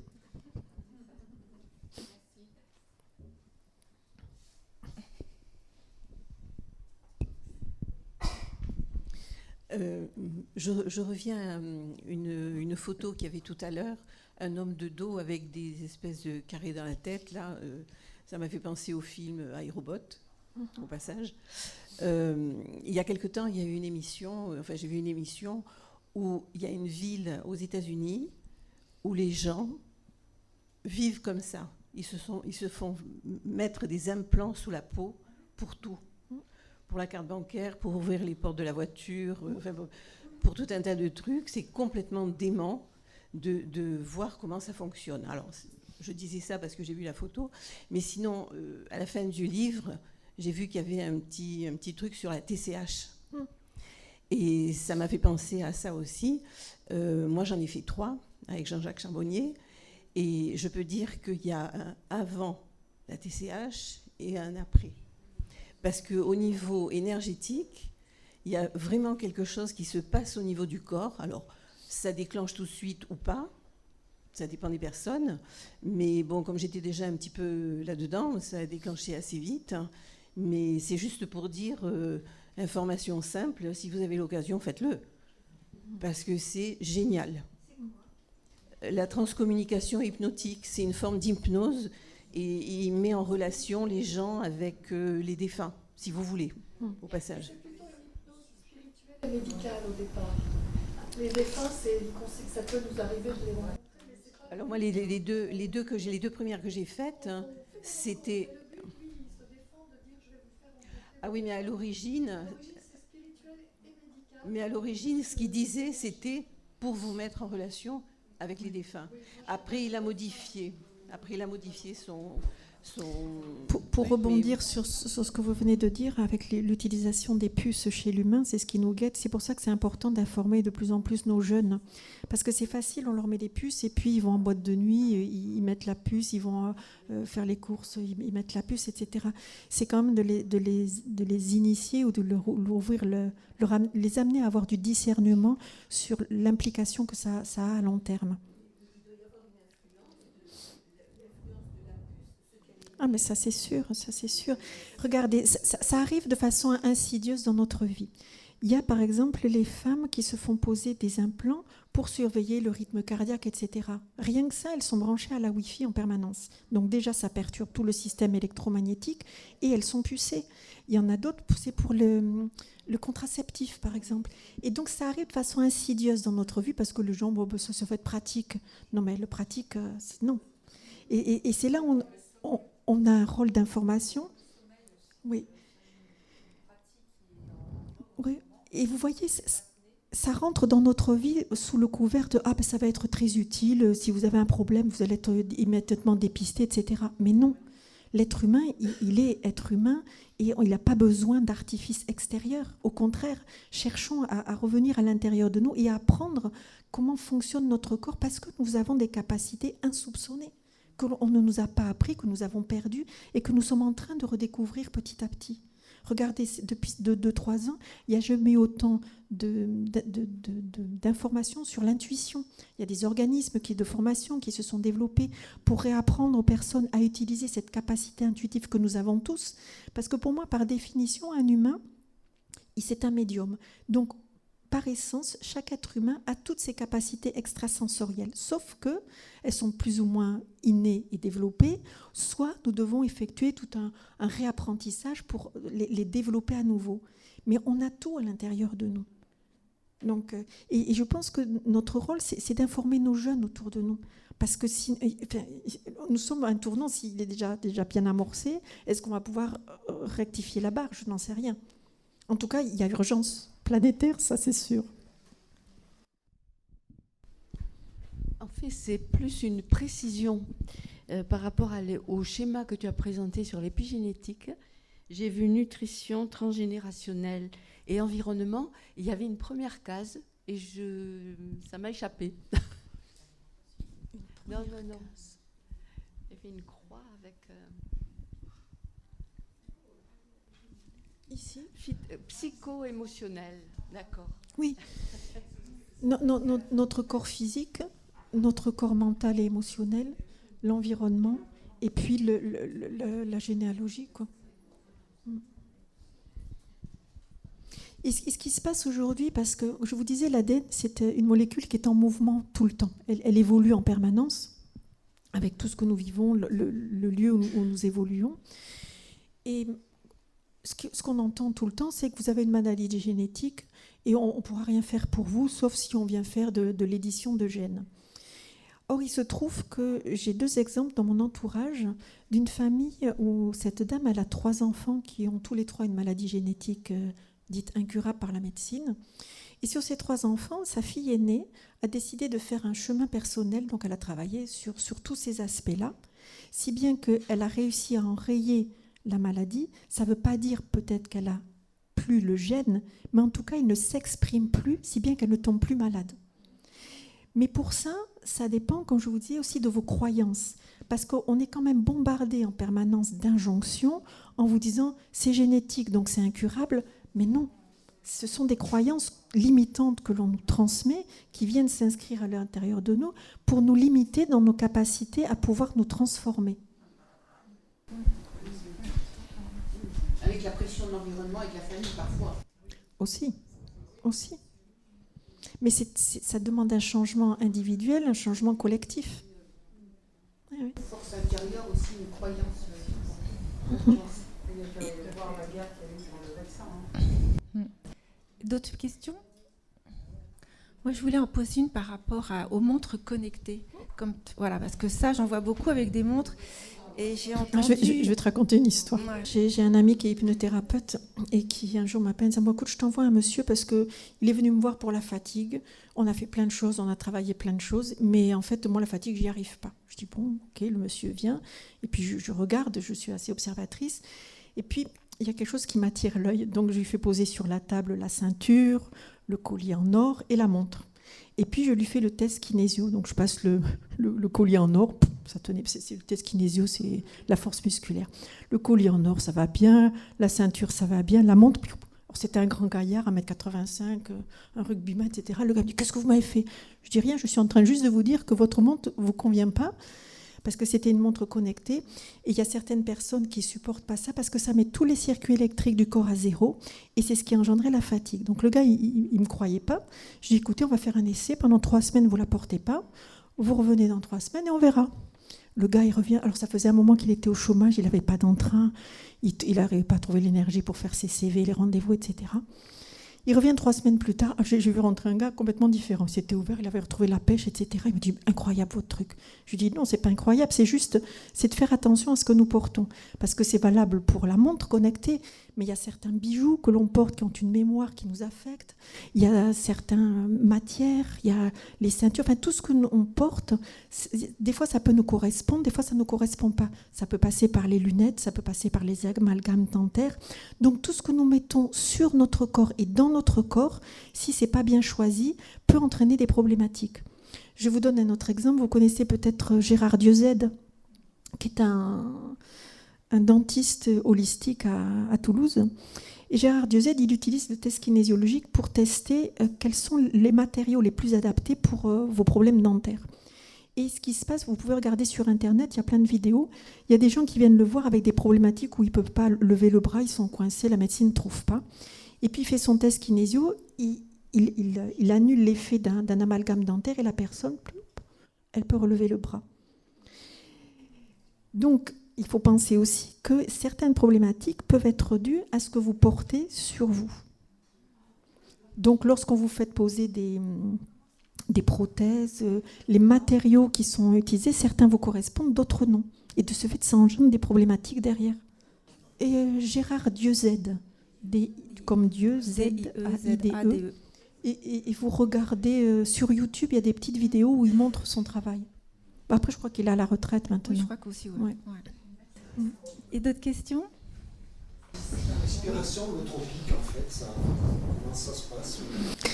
Alors, la respiration holotropique, c'est une méthode qui a été mise au point par un psychiatre tchèque qui est Stanislas Grof. Et ce monsieur, dans les années 60 ou 70, il étudiait l'effet des psychédéliques sur ses patients. Et puis à un moment donné, ça a été interdit, donc il a migré aux États-Unis, puis ça a fini par être interdit. Et puis il a rencontré sa femme qui était professeure de yoga, et par une technique respiratoire, il s'est aperçu qu'il pouvait mettre les gens en état modifié de conscience assez profond, et ce qui permet d'aller explorer l'inconscient. Donc en fait, techniquement, vous êtes allongé, les yeux fermés, on vous montre une façon de respirer qui est très particulière, si bien qu'en 10 minutes, un quart d'heure, vous partez en état modifié de conscience. Et il y a de la musique. La musique va susciter des états émotionnels différents, la peur, la colère, la tristesse, etc. Et donc, on va faire appel à la mémoire du corps qui garde tout en stock, toutes nos émotions. Donc, le mental est posé sur la table, puis vous respirez, et le corps va aller chercher ce qui le dérange, ce qu'il a engrammé, dont il ne veut plus. Donc s'il y a de la tristesse, vous pouvez vous mettre à pleurer. S'il y a de la colère, vous allez avoir envie de taper. Mais ça va se faire, c'est le corps qui parle, ça ne passe pas par la tête. Parce que par exemple, si vous êtes quelqu'un de très en colère tout le temps, j'ai beau vous expliquer que oui, c'était avec votre père quand vous étiez adolescent, etc. Vous avez compris très bien. Mais l'énergie de la colère, elle est toujours dans le corps, même si... Oui, parce que consciemment, oui. C'est ça. C'est l'inconscient. Oui. Personne ne fait travailler l'inconscient. Oui. Enlever cette colère, oui. ces peurs, c'est ça. ces angoisses. Et il y a des changements juste incroyables. Parce qu'en fait, nous prenons tous notre corps comme une poche à émotions. Et donc, on stocke tout. Et puis en plus, à une certaine époque, on n'a pas le droit de pleurer, pas le droit de se mettre en colère, pas le droit de montrer ses émotions. Et donc, on a tout stocké à l'intérieur. Sauf qu'arrivé à un certain âge, le corps, il n'en peut plus. Donc, il n'y a pas 36 solutions. Si on ne les fait pas sortir par le verbe ou par le mouvement, eh bien, ça va sortir par un dysfonctionnement du corps, donc la maladie. Et du coup, la respiration holotropique permet vraiment, moi j'appelle ça purger les cellules des émotions qui sont engrammées dans le corps. Et il y a vraiment un avant et un après. Après, c'est tonique, hein. Je ne vous cache pas que c'est intense. Est-ce que je peux apporter une précision à faire avec quelqu'un vraiment parce que c'est puissant. Ça veut dire quelqu'un de prendre en charge après, parce que c'est très puissant. Ah ouais, il ne faut pas faire avec n'importe qui, il faut vraiment être... En fait, ça n'a rien à voir avec une séance d'hypnose. Oui, la différence, c'est un état modifié de conscience. La différence, lorsque vous êtes en hypnose, c'est l'hypnothérapeute qui va vous guider. D'accord. Donc, si l'hypnothérapeute, il est, eh bien, il peut faire des suggestions ou qui ne sont pas forcément appropriées. Par contre, lorsque vous êtes en état modifié de conscience, vous-même en respiration holotropique, c'est vous avec vous-même. Et personne ne vient mettre son grain de sel dans... On est guidé quand même un peu. Oui, bien sûr. Protocole, En fait, vous respirez et on va laisser le corps faire. Moi, mon travail dans ces cas-là, c'est d'observer le corps. Et quand je vois qu'à un moment donné, il y a des blocages, je vais venir appuyer du corps pour vous aider à faire sortir l'émotion pour qu'elle parte plus vite, pour que vous puissiez passer à autre chose. Mais l'avantage de ce genre de technique, c'est que c'est un endroit sécurisé dans lequel vous pouvez exprimer vos émotions. Et en particulier la colère, vaut mieux qu'elle soit faite dans un cadre accompagné avec quelqu'un, plutôt que d'exprimer la colère dans la rue ou à la maison. Non, mais c'est important parce que... Oui, puis ça cesse après ça. Oui.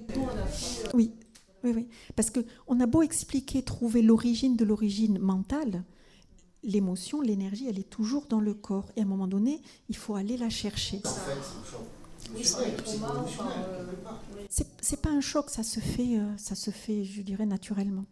Le corps est d'une intelligence remarquable et lui, il sait ce dont il va falloir se débarrasser.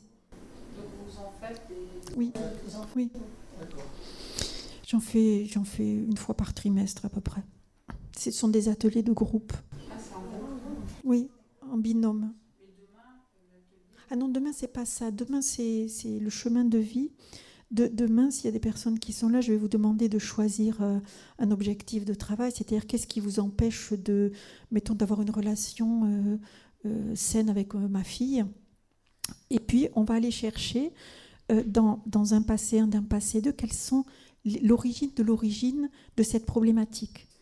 Et ensuite, je vais vous ramener au présent, et ensuite vous allez vous connecter à votre personne du futur qui a résolu cette problématique, et vous allez ramener l'énergie de cette personne du futur dans votre présent.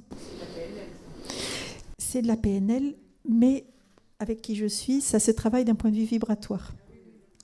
Après, ça va dépendre qui, parce que oui, c'est un outil de PNL, mais on peut le travailler de façon très simple en PNL, mais quand on y met la dimension énergétique et vibratoire, ça bouge un peu. C'est pas pareil. Vous verrez. Il y a d'autres questions? Ah, c'est demain. C'est demain matin. Mais c'est complet demain. Pas d'autres questions? Tu as dit par rapport aux objets connectés, donc c'était pas bon pour l'organisme. Mais qu'est-ce que tu dirais par rapport à ces jeunes qui jouent toutes les nuits à ces jeux vidéo en ligne? Est-ce que ça impacte même toute la maison, les gens qui sont dedans aussi? La problématique des jeux vidéo, c'est qu'ils partent dans un espace virtuel.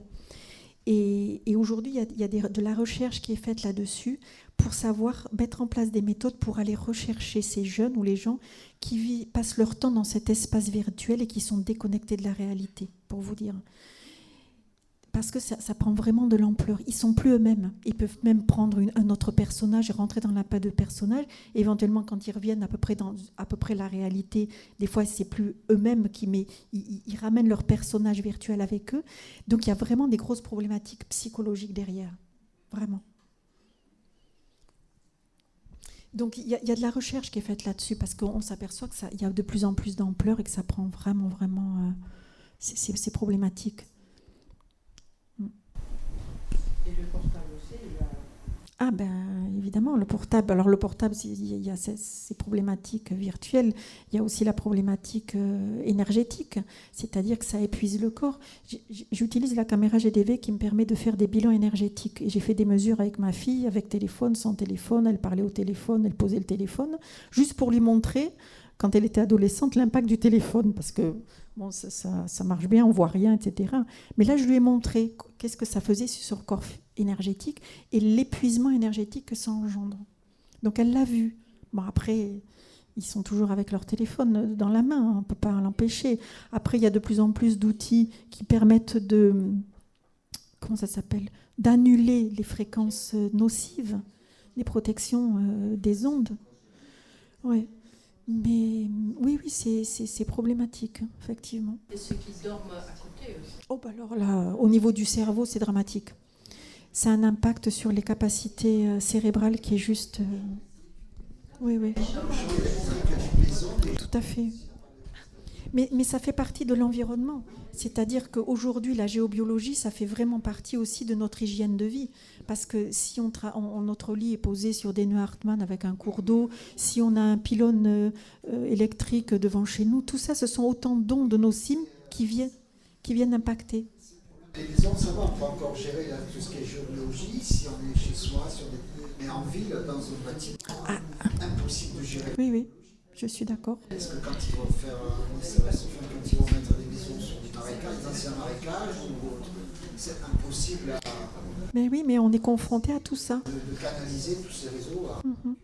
Alors après, il y a de plus en plus de technologies qui se développent pour rééquilibrer tout ça. Mais c'est un challenge. C'est un challenge.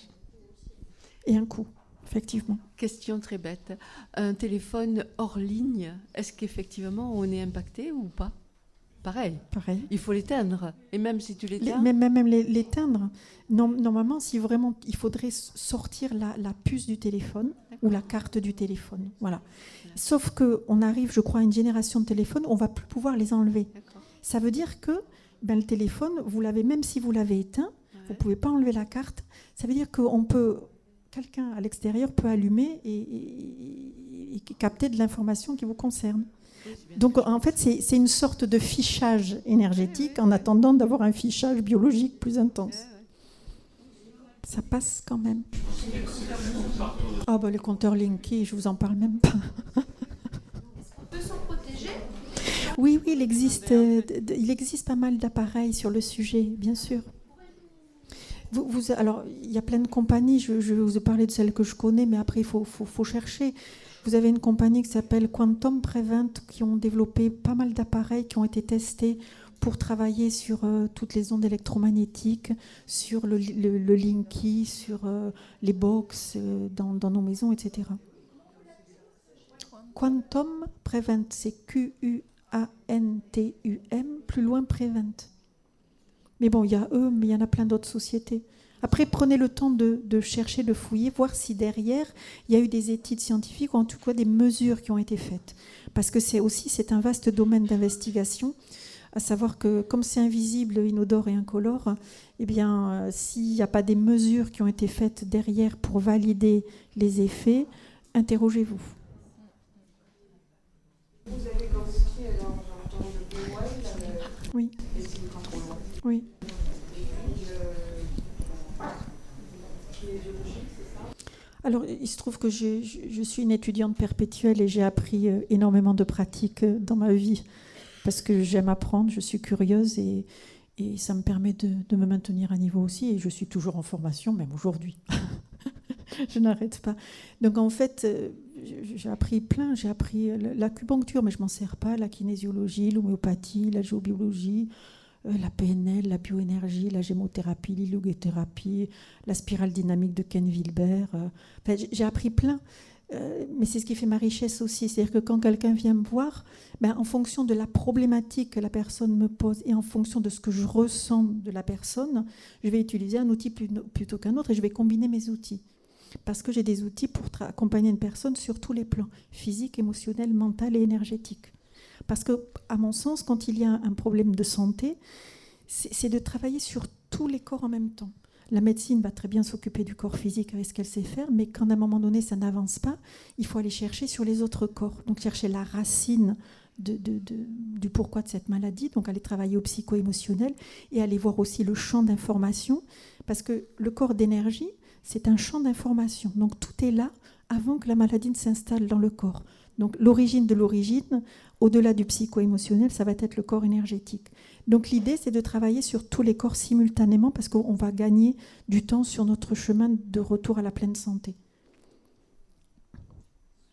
Concernant les ondes, est-ce qu'il y a un moyen de se protéger consciemment ?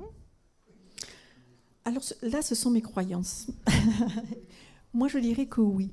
Parce que lorsque nous sommes conscients de ce qui se passe, j'ai le choix de prendre l'information ou de ne pas la prendre. Mais ça demande de ce fait une conscience vibratoire énergétique. Mais moi, je suis partisane de ça. Et je pense que c'est ce vers quoi nous devons aller. C'est devenir de plus en plus conscient de qui nous sommes, mais pas uniquement physiquement, mais aussi vibratoirement. Et que lorsque j'ai quelque chose qui arrive pour m'impacter, si j'en ai conscience, que je le sens, hop, je n'en veux pas, ça ne m'appartient pas, je ne veux pas cette information. Mais ça demande de la conscience. Et c'est ce qu'on est en train de retrouver actuellement. Et savoir se protéger aussi par venir impacter notre... Alors cette notion de protection, j'ai cheminé à ma façon. Au début, j'étais comme... Je me protégeais, j'avais des pierres, j'avais des tas de choses, etc. Il ne faut pas d'entrer dans les extrêmes, mais avoir la conscience de, effectivement, de ma bulle. Alors, il y a ça. Mais la plus belle des protections, c'est ce que vous allez rayonner et émettre. En fait, ça part de l'intérieur. C'est l'amour et la lumière que vous allez rayonner, c'est la meilleure des protections. C'est pas parce que vous allez mettre des pierres, des symboles, des machins, des trucs, mais ça part de l'intérieur. Donc plus nous allons revenir à l'intérieur de nous, plus nous allons nous réaligner entre ciel et terre, plus nous allons nous reconnecter à la nature et plus nous allons être de moins en moins impactés, d'être de plus en plus conscients. Mais c'est ce vers quoi nous allons en ce moment, parce qu'on parle de plus en plus de la conscience et c'est pas pour rien. Parce que chacun d'entre nous doit reprendre son pouvoir personnel, redevenir conscient de qui il est et cheminer. Ça veut dire que ce ne sont pas des outils extérieurs, c'est nous-mêmes qui avons nos propres outils qui nous permettent de... Oui. C'est toute la partie de jeunes poubelles qu'il faut développer. Oui. D'autres questions ? Je reviens avec mon micro. J'ai une amie qui porte un appareil, elle est malentendante, mais malentendante poussée. Donc elle est obligée de porter un appareil. Et depuis quelques années, elle a un appareil qui est en Wi-Fi avec son téléphone. C'est-à-dire elle reçoit le téléphone directement. Et ça fait 5-6 ans qu'elle souffre de douleurs dans le dos. Je suis en train de me poser la question s'il n'y a pas... Dès que vous êtes connecté à la Wi-Fi au niveau de votre corps, ça impacte tous les circuits énergétiques du corps. Et donc, qui dit énergie dit information. Et donc, le corps reçoit une information qui est disharmonieuse. Et que ça, du coup, ça engendre des problématiques physiologiques. Non, les écouteurs Wi-Fi. Ah, les écouteurs Wi-Fi, pareil. C'est pareil. Vaut mieux avoir des filaires que des Wi-Fi, comme tous nos jeunes, là, ou ceux qui courent, là, qui ont juste... Ah, ça aussi, ça c'est pas mal, ça. Pour les tumeurs cérébrales, il n'y a rien de mieux. Moi, ils me font peine quand je veux faire mes courses et que je les vois avec ça, là. Quand on a dans nos maisons ce qu'on utilise presque tous, là, les aides style Alexia, ou enfin il y a plusieurs Siri ou autres, donc ça je suppose que c'est complètement toxique, puisque ça fonctionne tout le temps, c'est toujours oui, ça fonctionne tout le temps. Et puis vous avez un mouchard chez vous, hein. En plus, oui. Un mouchard de Alexia à la maison. Alexia, c'est un petit boîtier. Tu dis, Alexia, quelle température fait-il dehors ? Aujourd'hui, il fait 5 degrés.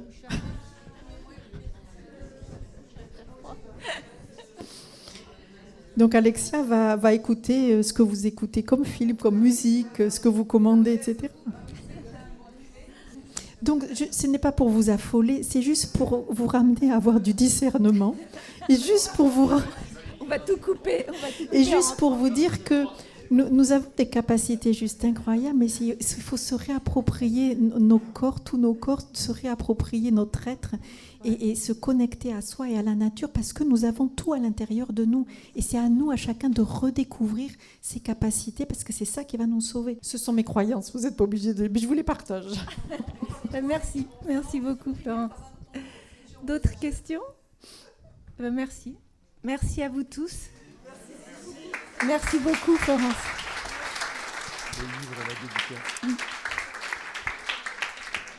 N'hésitez pas à vous approcher de la table du fond. Il y a le livre de Florence Pousset, Le corps énergétique vous parle, que Florence vous dédicacera.